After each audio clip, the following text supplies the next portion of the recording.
สมมุติว่าวันนี้มีหมอลำมีตลกอยู่3 คนมาเล่นพ่อใหญ่หน้าหยานอบตไฟยายจื้น.com เล่นตลกเล่นไปเล่นมาเรียบร้อยเลยแว่นยายจื้นแตกบานนี่หยิบขึ้นมาร้องเพลงแล้วบานนี่ยายจื้นงานนี้ขาดทุน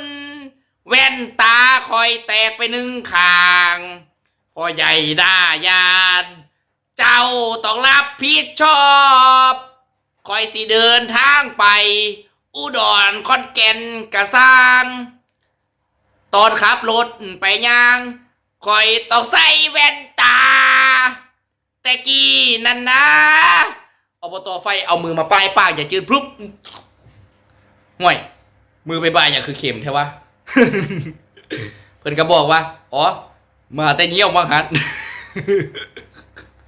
มันคือเข็มใช่ปะปกติเนี่ยเงี้ยวคนเป็นเบาหวานมันจะต้องหวานแต่ของเจ้ามันคือเข็มแท้เฮ้ยเจ้าเบาหยังเบาน้ำปลาหรือเบาปลาร้า